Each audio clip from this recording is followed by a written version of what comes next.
I'm Melissa Chartrand. I'm joined today by Ro Morrissey in studio. Thanks so much for being here. You're welcome. So you are a fiber artist, and actually an award-winning fiber artist, and we're so happy to talk to you. I have some of your beautiful work. We've just spent a little time off camera sharing all the details, and I'm so excited to share with our viewers about you and this gorgeous work in front of us. Thank you. I'm really happy to be here.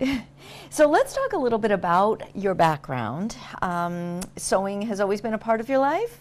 Sewing always has been. My mother was actually a professional seamstress, and in my house growing up there was fiber everywhere. There was always a sewing machine going, always thread and always fabric, and actually she taught me how to sew, and I was sewing little clothes, but I always loved collage work.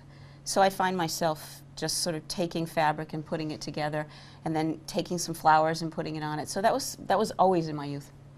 And then did you continue that through your years, and did you, or did it go to the wayside for a little bit? It did. I actually stopped sewing. I went to college and I started out as an art history major.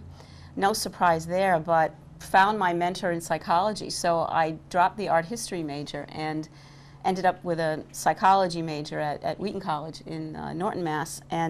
But in my senior year, I took a studio art course and thought, oh my God, I think I've missed something along the way. So I think it was always there, and probably always was going to come back. And it did. And let's talk about that. So you had a long-time career in manufacturing, and then retired to the Cape. My logistics background, absolutely. I was a logistics manager for 25 years, but always sort of dabbled, always had something going on the sewing machine a little bit, but not much. And the Cape gave me the opportunity to learn about quilting, which is a totally different way of sewing than I knew. So through the Bayberry Quilt Guild, which I joined, I started to learn about traditional quilts, which is those traditional blocks that you've seen for years. All of them have special names. They're all very finely tuned and fine points. And well, it's not as easy as it looks to create that. So you have to learn how to finely cut and measure. Not to be negative, but it can, for you, you found it a little bit on the boring side. I found it limiting. There wasn't as much creativity as I wanted. We were using patterns that were already preformed rather than a really free-form expression of how you saw fabric. And actually, I think something happened to me that led me to have to stop quilting that way anyway. And in my mid-40s, a very strange thing occurred in my left eye, where it turned out that I had a problem with my retina, and the piece behind my retina called the macula sort of started to collapse. And it really caused me to have vision that was very distorted. Now, when you're a standard quilter, you're looking at a graph and you're cutting very precisely. I couldn't see straight. So it led to a series of eye operations to try to correct the problem. Most of it's corrected, but I still have this distorted vision, and well, I think it led to the fact that my world sort of tends to want to be horizontal, and I actually stopped trying to fine-tune those points, those things that just didn't look straight to me anymore. And I found this medium. You sure did, and you had said you had read about, you turned to photography when your eye first because you couldn't do the stitching, and then through the photography, because these look like photographs and paintings that we have in front of us. You had heard about a fiber artist that had used a fuse technique, and then we can segue right into how that translates to these amazing pieces in front of me, where you're using thread to really draw. It's just remarkable. Well, one of the things that happened is I did a lot of photographs, because you can look through your camera with one good eye, which I had after the surgery. For months I really couldn't do anything, and then kept the photographs and just started to look at them to say, can I just do that free form, no patterns, just start. And I was in the quilt world and in the art quilt world, there are some wonderful teachers, and I was benefit of their really creative teaching. And so I found this form of being able to not only sew fabric together but fuse it together, which is really ironing on, creating with a medium on the back of the fabric and ironing it on, so you're working with fabric strips. And well, it went from there to actually adding in what's called thread painting. And on the Cape, you know, everywhere you look, when you look at the seashore, the grasses are everywhere. And so I just became just fascinated with trying to recreate that look. Well, you've done it extremely well. Let's talk a little bit about this one in front of us and the process and how this is done. First of all, it's a large piece, so that's quite curious as well. Well, it was my first large piece, and I'm usually working in much smaller areas, and so it was a challenge just logistically to work on such a big piece of fabric. So it starts out really with picking the appropriate sky and water, because those are the two things that really have to look right. And as an artist would with their paint, I take my fabric and I audition it. I've got a big table and I lay it out and I say, does this look right? Does this light of the sky, can the water really look that way? You know, it's got to sort of look real. So that can take a little while to try to figure out. So when you have those two things, then in this case, this was done specifically for the Cotuit Center for the Arts show called Seeing the Light. And I wanted to represent Skakit Beach near my home and those beautiful sunsets. And so the piece is called 10 Seconds at Skakit because about every 10 seconds during a sunset, the light changes. So I had to try to create the effect of a sunset by using very small strips of color, as an artist would with their brush. And so for me, sometimes my pieces get so small, I pick them up with a hemostat, a little tweezer type thing, and put them in, and it can be the minutia. And then the pieces up here toward the front, they get larger as perspective would as you're standing on the shore, and the light changes the way the beach and the sand look.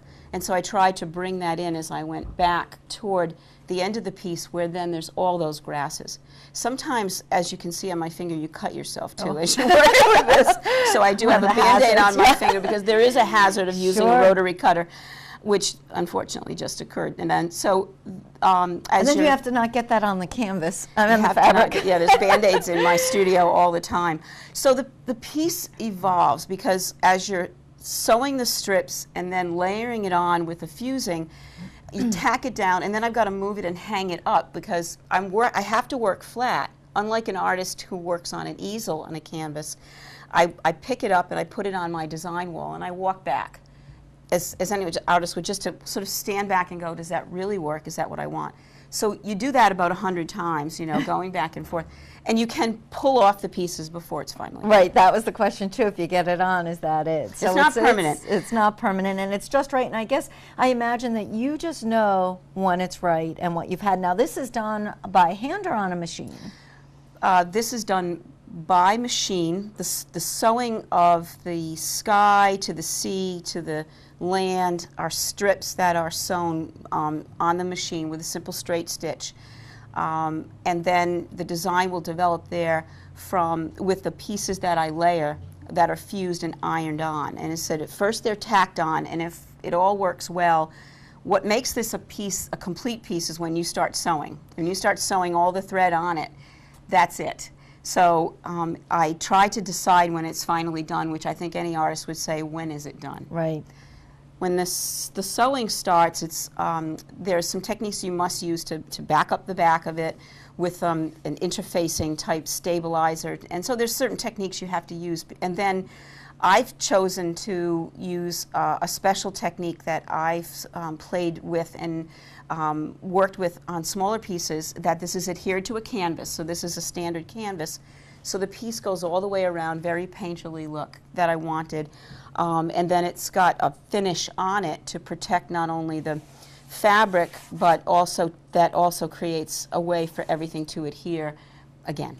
Now, do you do your works from photograph? I know you do. Let me rephrase the question, because I know you do the works from photographs, but do you also do some works that just are in your mind that you start playing with and goes from there? I do always, and I have some abstracts that I like to play with too. And the abstracts sometimes it's very serendipitous. There'll be a pile of fabric on my table, which is really like an artist's palette of color. And one afternoon, I just started to layer, and it created this, my first real abstract piece I thought, well, yeah, you know, that really does sort of just bring out the elements that I love, the sand, the beach, and the sky. Before we run out of time, Sure. I just want to briefly talk about, I know that you had taken a photo. Let's talk quickly about this piece and then how you moved into buildings. One of those times when I was walking with my camera, and it was spring, and just happened to catch snowdrops coming out of the mulch, and I brought it home, and I just loved the depth and the color, and so this piece is called Spring, and you can see that it's actually just replicating that photograph. Great.